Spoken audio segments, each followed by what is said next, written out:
pessoal do Brasil Kite Wing. Hoje estamos entrevistando aqui o Diogo Guerreiro. Prazer estar conversando aqui com esse ícone do esporte de vela. Diogo, conta pra gente aqui esse histórico de aventuras que você tem no mundo, como começou a sua relação com esportes aquáticos e com kitesurf. A gente sabe aí que você é filho do Luiz, nosso grande ícone, assim, com uma grande referência com tanta idade, tá com longevidade no esporte de água, né? Acredito que seja por influência dele essa sua paixão pela vela, né?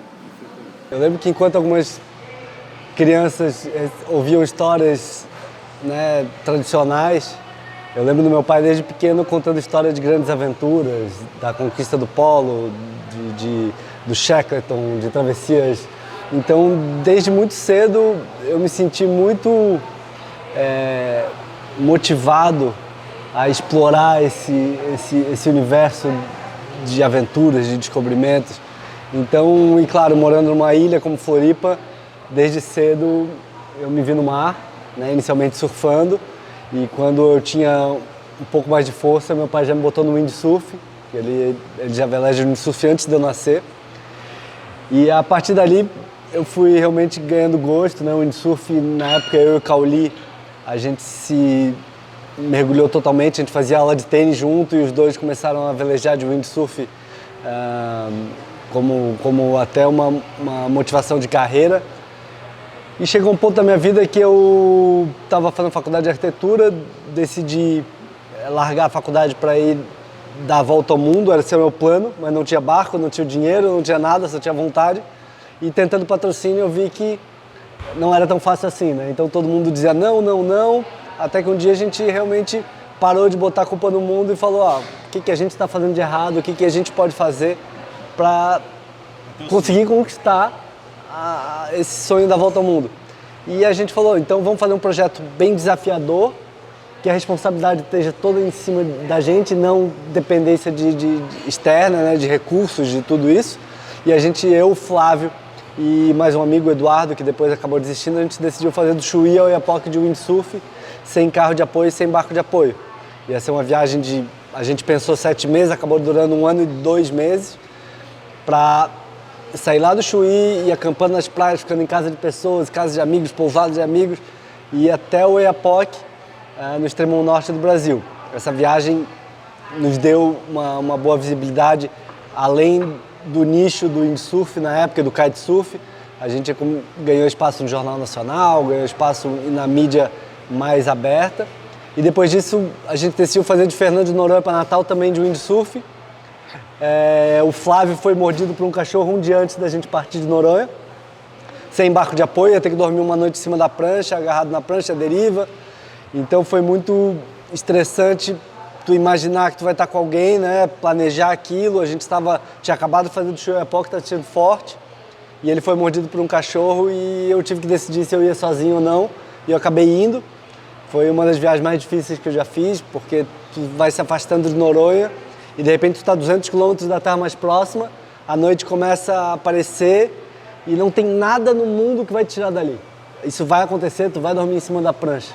Então aquela viagem foi um divisor de águas assim para mim, e a gente conseguiu dar a volta ao mundo, começamos a desenvolver também com o kitesurf, começamos a velejar mais. Na volta ao mundo, o kitesurf, por ser pequena, mochila, tudo facilitou muito a prática. Portabilidade. Exatamente, e depois foi para outras expedições mais recentes, né? Essa sua travessia do Oiapoque ao Chuí, né? Qual trecho você achou mais difícil? Que eu acredito que trechos com menos vento, né, deve ser mais difícil a navegabilidade. E qual seria o trecho mais surpreendente dentro disso? A grande dificuldade da viagem é a extensão e como se manter motivado durante muito tempo, porque diferente de uma aventura de um final de semana, onde tu passa uma roubada e tu sabe que no dia seguinte tu vai estar compartilhando com os amigos, aconteceu. Lá era todo dia, poderia ter uma roubada depois da outra durante muito tempo, meses, né, anos, 1 ano e 2 meses. Uma resiliência, né? Então esse estado de se manter motivado com as pequenas conquistas, ao invés de esperar uma grande conquista, como seria tipo, só vou ficar feliz quando eu terminar a viagem. Aí tu tem uma vitória e um monte de perrengue, né? E de repente tu conseguir trabalhar a tua mente para que cada lugar que a gente chegava, a gente botava uma meta e aquilo dali era muito legal, velejava com a galera, chegava lá, todo mundo recebia, então foi muito legal. Um desafio extra que as pessoas às vezes não têm consciência é que a gente tinha um equipamento para diversas condições. O vento sul forte do Chuí, o vento lá do Jericoacoara, com uma vela de windsurf 8, que é uma vela grande, e a Bahia com um vento de 5 nós, 10 nós, com um litoral de milhares de quilômetros. Então, quer dizer, essa variação, né, e essa adaptabilidade que a gente teve que ter, eu acho que é o que traz mais orgulho pra gente e também faz com que a gente entenda que a diversidade na nossa costa e opções de velejo, e cada lugar, quando a gente pensa, mas aquele lugar agora o vento vai estar bom, tudo bem, mas aí talvez tem muita rede de pesca, tem sempre algum obstáculo, né? Mas claro que depois que a gente passou o cotovelinho ali do Brasil, a viagem ficou muito melhor, assim, em termos de rendimento diário, tudo mudou muito. Né? Do Brasil aí pega o vento de jeito, né? João Pessoa, a gente já começou a pegar um vento mais maral, que dava para fazer num bordo só. E aí depois ali de São Miguel do Gostoso em diante, ali foi ladeira abaixo. Também fez uma aventura no Cazaquistão com kite, né? Virou uma série de televisão junto com o Asi. Conta pra gente como que foi essa logística, preparação. Acredito que isso tudo também tem acontecido em função do hidrofoil, que é essa nova, não é uma modalidade, mas uma oportunidade nova de navegar, né, contra o vento, em vento fraco. Eu acho que abriu um leque tão grande para o setor náutico. Conta um pouco dessa história para gente. Ali no Cazaquistão, a gente tinha um lago de 600 quilômetros, fica no meio do deserto do Cazaquistão, numa área bem inóspita, assim, e pouco povoada. Os povos que moram lá são povos nativos, sem desenvolvimento tecnológico, então realmente vivem de forma um pouco mais primitiva. Então, e tem muito pouca informação sobre esse lugar. Então eu e o Thiago, o Asi, a gente estabeleceu esse local antes de definir até que tipo de equipamento que a gente ia usar para fazer a viagem.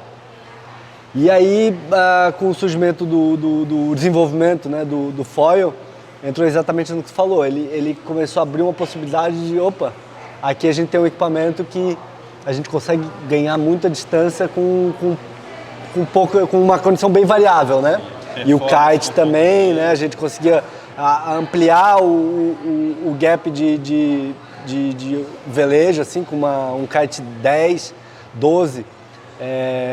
A gente conseguia velejar ali a partir de 8 nós, já tá com uma performance boa, e de repente até 20 e poucos nós, já no perrengue, mas ainda dá para avançar, né? Então é um range muito bom, com uma performance muito boa.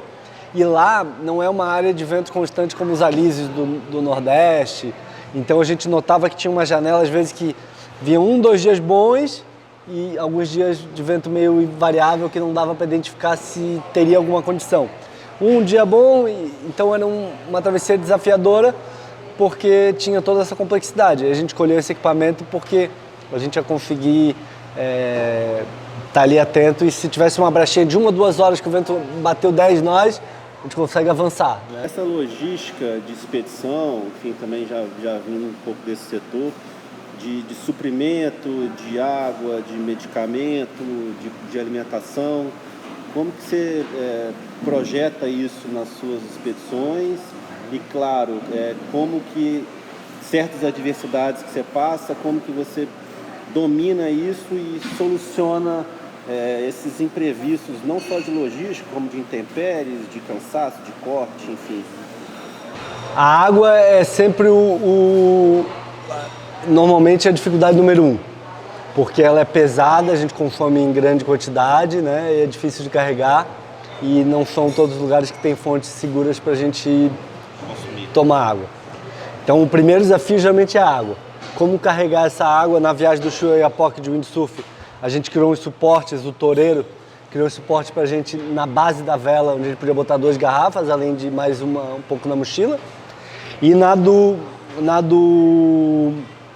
Cazaquistão, a gente colocou entre os 2 pés da prancha, a gente colocou 4 garrafas de água ali na base, e o foil quase que em cima logo após o pé da frente, né? Porque Porque a gente imaginou que, bom, a prancha decolou, esse peso vai ser meio que neutralizado pelo próprio foil, é um bom lugar para levar.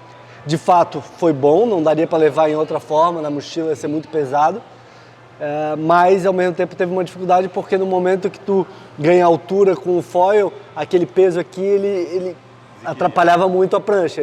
Cada alteraçãozinha da prancha, ele forçava uma... Então teve que existir uma curva de aprendizado para equilibrar ali, né? O Thiago, na época, já era continua sendo um velejador muito bom, muito completo de kite.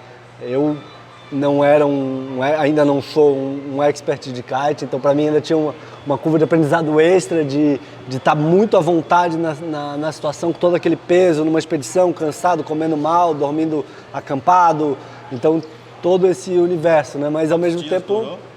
A gente fez em 6 dias, eu acho. Foram no total já. E essas adversidades que acontecem, essas situações extremas, como você lida com essa situação no seu mindset? Como que você internaliza quando você está em perigo? Porque tem um perigo. Como que você entra num estado de tranquilidade para sair de uma situação de risco? Lá no Cazaquistão, inclusive, acabou nossa água, a gente pegou uma calmaria maior do que a gente achou que ia pegar. Ficamos uns dias que não conseguiu velejar nada, porque a gente tinha muito receio, o lago é muito grande, mais de 600 km, a gente está falando de um lago que vai daqui quase até São Paulo, né? Então é um dos maiores lagos do mundo, né? É, muito grande. Então, água salgada, salobra? Ele é água doce. Água doce no inverno fica totalmente congelado e no verão ele fica no meio das montanhas no alto do Cazaquistão. E tinha algumas tribos e a moça de lá nos falou, se tu vê qualquer pessoa, tenta sair, fugir, né?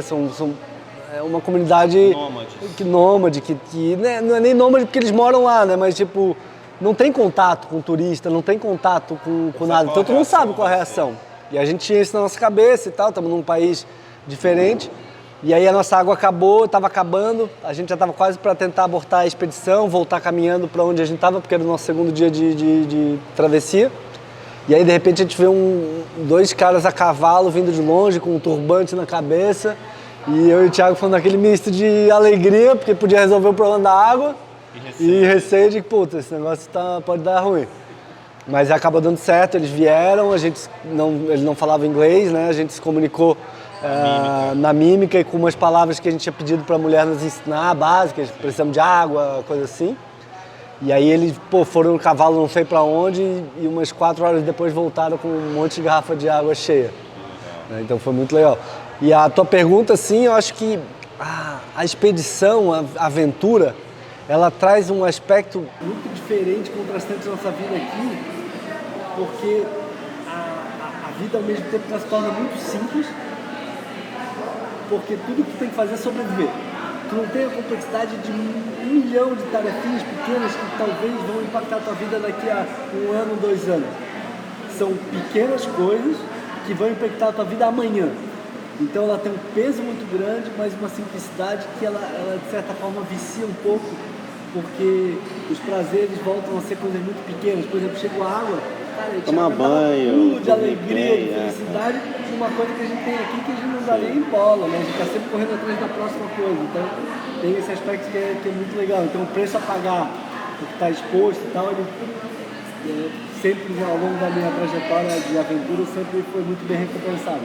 A tua paixão, trajetória audiovisual, ela se mistura um pouco com essa aventura, né? Acredito que você tenha começado como forma de registro e aí depois se tornou isso como profissão. Me fala um pouco dessa tua trajetória no audiovisual do esporte e hoje você como audiovisual, trabalhando com pós-produção, com After Effects, sim, você participou do Rei Leão, né? Que eu acho que é um grande marco profissional, né? Me fala um pouco dessa sua jornada do audiovisual, juntando junto com o esporte. Começou porque quando eu era mais jovem e eu não tinha dinheiro e queria fazer a volta ao mundo, eu só tinha na minha cabeça uma forma de viabilizar essa viagem. ou duas. Ganhar na loteria. Você joga, não? Ou... não. Então já... Ganhar na loteria. Ou conseguir um patrocínio. E ao longo do tempo, eu fui pensando que não é possível que só tenha essas possibilidades. A gente pode pensar em outras formas de monetizar, outras formas de expandir, de executar, de cada vez depender menos de terceiros e mais de você, né? E aí, quando eu comecei a perceber isso, eu notei que, bom, muitas vezes a pessoa que executa uma expedição, ela ganha menos do que a produtora que está produzindo aquele conteúdo para ela, que faz um negócio no canal, que vai botar a margem ali, que vai e o aventureiro em si vai ganhar um troco, porque tipo, o mercado é assim. Ao invés de ver isso como a injustiça do mundo, eu falei, não, como é que eu vou resolver esse meu problema? Eu mesmo produzir meu conteúdo. Vou me capacitar para poder contar minha história. Ninguém vai saber contar a minha história, da minha aventura melhor do que eu. Eu vou poder entrar em layers que vão além do que pode ser passado visualmente através da câmera, mas que entra na questão do emocional, como tu está sentindo naquele momento, e consegue dar uma profundidade muito maior para o conteúdo que tu está apresentando. E aí essa foi uma virada de chave, porque a partir daí eu comecei a produzir todos os meus conteúdos para o canal off. Então eu tinha não uma verba de salário, uma produtora que tinha uma dependência do canal, eu encurtei essa distância, aumentei a minha margem, né, de poder de produzir, aumentei também a flexibilidade do tipo de conteúdo, comecei a produzir coisas para outras pessoas, eu fiz os programas do Cauli, do Waterman, os primeiros, fiz o Ceará Terra do Vento junto com o Levi, eu fiz também o programa do Psicopato, e fiz mais vários programas meus, o Crowd Zero, o Dias de Sobrevivência, os 5 Mares, que é da Volta ao Mundo, então foi uma virada de chave, né? essa noção de como compartilhar aquilo dali. E tem o outro lado que é muito prazeroso, que é poder compartilhar aquilo que está vivendo lá, que para ti é incrível, e poder, né, fazer com que outras pessoas possam experimentar de alguma forma aquela vivência. Diogo, me fala aí então quais são os seus próximos desafios, quais são suas novas metas aí como pessoa, como profissional? Desde que eu tive a minha filha, a Bali, que mudou um pouco a perspectiva do nível de risco que eu estava disposto a aceitar, porque até antes, né, de eu ser pai, eu sempre vi a minha vida como 100% minha. Se eu botar minha vida em risco, se acontecer alguma coisa, né, a minha família vai ficar triste, tudo bem, mas minha vida, né, eu escolho como que eu vou viver ela. E no momento que eu tive a minha filha, eu percebi imediatamente que, calma aí, agora eu não tenho mais o direito de botar a minha vida em risco, comprometer o futuro dela, né, não estar com o pai. Então mudou um pouco e aí foi quando eu realmente decidi mergulhar de cabeça na produção, né, eu fui morar no Canadá para trabalhar nos filmes da Disney, com simulação de fluidos. Trabalhei no novo filme do Rei Leão, no Mufasa, mas ao mesmo tempo que eu tenho gosto, né, desses outros desafios, né, ainda assim eu tenho muita vontade de poder mostrar para minha filha o mundo que eu vivi, de aventuras e tudo isso. Então, um pouco do que seu pai fez com você. Um pouco do que ele fez comigo, né? E aí eu, minha esposa e a minha filha, a gente vai daqui a 2 anos, quando ela completar 6 anos, a gente está se mudando para o veleiro e vai ficar morando no veleiro até pelo menos uns 10, 11 anos da vida dela. A gente quer morar no barco. É um momento de poder, antes dela entrar nessa adolescência que está cada vez mais digital, o celular e tudo isso, eu quero que ela entre nessa fase sabendo que existe, bom, isso é legal, mas também tem esse outro universo. Eu posso mergulhar, fazer caça submarina, velejar de kite, pular do barco, velejar, ficar numa praia deserta. Eu quero dar esse offline muito sedutor para que ela sempre vá fazendo escolhas conscientes dos dois universos. Eu acredito total que tem importância do digital. Se eu não capacitar ela para isso, vai ser difícil ela no futuro ter qualquer tipo de vantagem competitiva de trabalho. Acho que tem que entender os dois universos, né? Mas do jeito que está indo, assim, eu estou vendo a juventude absurdamente seduzida só pelo digital. perder um pouco a essência do contato humano, né? Entrando nessa linguagem do digital, a tua esposa também trabalha com inteligência artificial, você tem usado isso como ferramenta na sua produção audiovisual, seja uma produção de roteiro, seja para equalização de áudio. O que você tem utilizado hoje como IA e facilitador no seu método produtivo audiovisual? A IA está totalmente inserida ali dentro de casa por causa da minha esposa, né? Ela tem especialização em inteligência artificial pela MIT, ela tem MBA em inteligência artificial e a gente incorporou totalmente isso daí, assim, né? Em termos de aumento de produtividade, né? Eu consigo hoje dar conta de vários roteiros, não delegando 100% para IA, mas usando ela como um meio de alcançar resultados melhores e mais rápidos. Então, lanço ideias, uso brainstorm com IA, reviso a ideia, peço para refinar e vou compilando tudo isso dentro de um roteiro, mas hoje dá para expandir com vídeo, criação de vídeo e tal. Profissionalmente, para minhas aventuras, a aplicação do vídeo com IA ainda não tem muito sentido, até porque é Você muito acha real, né? que essa IA generativa de criação de imagens, Runway, CREA, que prompts criam hoje não só imagens estáticas, mas dinâmicas, você acredita que vai chegar num nível de substituição do filmmaker, de produção de grandes conteúdos, e que você vai conseguir gerar imagens com inteligência, tirando a captação? Você acredita num futuro desse? Eu acredito que o expert, quem domina o que faz no seu ramo, ele vai ter sempre uma vantagem competitiva gigantesca em relação ao não expert que usa a tecnologia, se esse expert também usar. Então, o videomaker ou qualquer área possível, aquele que também incorporar, ele não vai ser pego, ele vai só, o trabalho dele vai voar.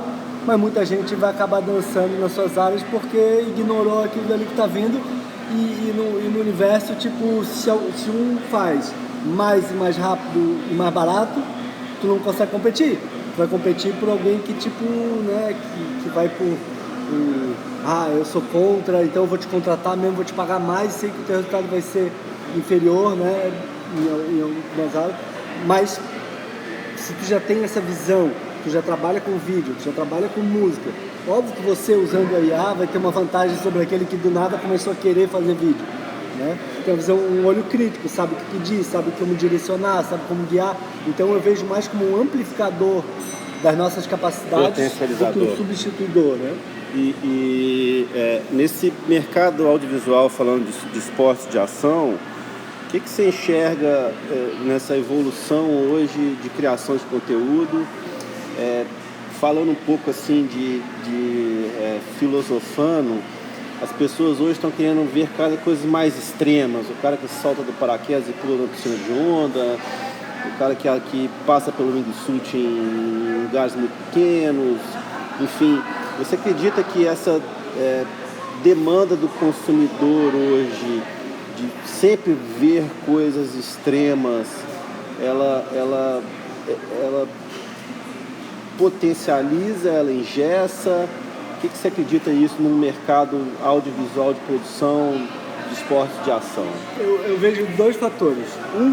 Que eu vejo que tudo na nossa história ele existe num ciclo. Então, hoje se fala muito, o pessoal hoje quer ver um conteúdo em 5 segundos, 10 segundos. Só que quando a gente começa a falar isso, é porque já começa a existir uma demanda do conteúdo mais longo. Porque tudo acaba saturando. Tudo depois de um tempo, a pessoa, quando tu vê uma coisa formidável no Instagram e tu passa pro próximo post, tu vê outra formidável, passa pro próximo, ele ao mesmo tempo que vicia, ele não cria aquele espaço que tu precisa para processar o que tu viu. Que é quando tu assiste um filme longo, tu assiste uma narrativa, e aí tu tem, entre aquele filme, talvez tu vai ver o outro só no dia seguinte, tu tem todo um tempo para absorver aquilo, criar outras conexões, outras sinapses que vão se ativar, que o conteúdo rápido ele não permite. Então, dentro desse fator, eu vejo que existe também uma tendência não só de criar um conteúdo um pouco mais longo novamente, assim, mas que essa questão do extremo, ela acontece quando existe ausência de contextualização narrativa. O que eu quero dizer é o seguinte, imagina um cara que vai tentar dar um duplo backflip de bike. Aquele cara ali, vamos pro mundo do kite.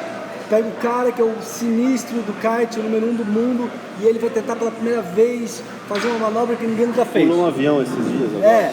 Depois de avião, né? Não, pulou um avião. Um avião? O avião veio dando um rasante, ele deu um mega loop em cima do avião, o avião passou embaixo. Normalmente são produções da Red Bull, eles puxam essa linha extrema. Essa linha, né? Mas o que eu quero dizer é o seguinte, o atrativo de uma coisa como essa, ele é grande, porque tu contextualizou qual que é o desafio, qual que é o risco, e tá tudo ali, explícito. Mas vamos pensar num outro cara, que é um cara que nunca velejou na vida, mas tu vai construir uma narrativa que ele vai tentar dar o primeiro backflip dele ali no kite. E tu vai construindo ele tentando, ele levando a primeira cauda. Tu faz com que o público também se envolveu com a história dele, tanto quanto aquela grande, né? Então acho que tem muito dessa construção de todo mundo se relacionar com ele. Cara, esse cara nem velejava, olha só, ele vai tentar dar o primeiro backflip dele da vida, e ele celebrando. Tem tanto valor, eu acho, para a audiência quanto um fato... Eu concordo demais, eu acho que essa narrativa da pessoa se identificar com o similar, a conexão é muito mais forte do que com um cara muito profissional. Um cara muito extremo, o cara que está, né, eu vou falar assim, faixa preta e faixa branca vendo aquilo, ele tem admiração, mas ele não tem a conexão daquela jornada de aprendizado dele, imaginar ele daqueles passos, né? A gente, um tempo atrás, conversou com o Douglas e o pai dele, e foi uma história desse, o pai também com mais idade igual o seu, de superação, de estar começando um esporte novo, kitesurf, que é um esporte de ação com mais idade, pegou um professor ruim, teve uma experiência, machucou, pegou um vento forte com asa grande, enfim. Então ele teve uma superação pessoal. E acho que as pessoas se identificaram com mais idade com essa história dele, de começar esportes tardiamente, né? Claro. Meu pai começou a velejar de kite com 62 anos de idade, hoje está com 73, vai fazer 74 agora. Está velejando tipo 4 horas por dia. Né? Ele é um dos mais fominha, impressionante. Mas eu acho que aí o único problema desse daí, por isso que eu contextualizei antes, é que um cara vai pular por um avião. Ele funciona, essa narrativa, numa forma de curta. Porque visualmente ela já está ali entregue. Impacta. Se tu vê um cara prego tentando uma manobra e caindo, num formato curto, não impacta. Sim. Mas se tu souber a história por trás daquele cara, quem que ele é, como é que ele está ali, como é que ele chegou ali, aí precisa de um formato um pouco mais longo de construção, né? Você ainda tem a Red Wolf Experience, você está atuando, como é que está funcionando esse seu projeto eu tenho hoje imersivo? Eu tenho hoje a Red Wolf, mas a gente parou as expedições, né? A gente levava turistas para fazer expedições na Islândia, na Caçadora Boreal, na Croácia, em Montenegro, para cruzar o país todo remando de caiaque, e um rio na Patagônia. Mas quando a gente foi morar no Canadá, em Montreal, há 3 anos atrás, a gente meio que teve que dar uma parada porque ainda era muito dependente da minha presença para guiar. Aí nisso tivemos uma filha e tal, a nossa ideia é talvez final desse ano, início do ano que vem, retomar as expedições. Se você pudesse criar um projeto inovador, usando sua paixão, kitesurf, audiovisual e tecnologia, que projeto que seria esse, um projeto de sonhos unindo essas três? É o nosso projeto que eu e a minha esposa temos, a gente quer morar no barco, ter um robô a bordo, para nos ajudar com as tarefas do cotidiano no barco. E a gente está vendo que a tecnologia está conversando para isso se torne possível num prazo de 2 anos, 3 anos. Hoje tem Starlink, internet em qualquer lugar. Tem internet em qualquer lugar. Então é um misto da minha esposa que fala sobre tecnologia, está falando sobre tudo isso, mas ao mesmo tempo com esse contraste de morar num barco em contato com a natureza, fazendo os esportes. Então é o nosso caminho, assim. Acho que tem um poder de alcance muito grande por essa situação inusitada. Aquela família que mora com um robô no barco, então tem todo um apelo, narrativa. Uma narrativa. Tem toda essa questão de estar em contato com a minha filha, poder ensinar para ela tudo que meu pai me ensinou, né, do mar e tudo isso, essa relação, criar essa paixão dela pelo mar também, pela natureza. E é isso, assim, viver da forma mais intensa que a gente puder. Para a gente finalizar aqui, para quem sonha ter um estilo de vida como o seu, vivendo de esporte, de aventura, qual seria um conselho para quem quer trilhar essa jornada que você constrói e vem construindo? Priorizar a execução ao invés de perfeição. Em vez de uma ideia, ter a melhor ideia do mundo e não executar uma ideia média é bem melhor do que mas eu preciso ajustar isso, e pessoas ficam adiando o plano. A gente queria dar a volta ao mundo de veleiro e para isso percorreu 10 anos de aventuras extremas para conseguir o patrocínio, para um dia comprar um barco e deu uma volta ao mundo. Mas foi fruto de executar outras coisas, de se adaptar e adaptação, porque na nossa infância, na vida dos nossos pais, na minha infância, as projeções elas demoravam para mudar. E agora, daqui a 5 anos, não sabe como é que tá. Então a pessoa se adaptar rápido, não ficar engessado. Não ficar com essa rejeição de tecnologia, rejeição de que os tempos mudaram, sabe? Adaptar, entender e mudar. Legal, obrigado pela conversa, bate-papo bacana. Você é uma inspiração também para mim. Também estou no audiovisual, também sou da aventura, também tenho uma história pretérita muito legal de expedição, subi os 7 Picos do Brasil, enfim, a gente tem uma sinergia pessoal muito legal e é bacana estar aqui contigo, batendo essa papo. Valeu aí. Valeu, obrigado também por aqui. Valeu, Alex.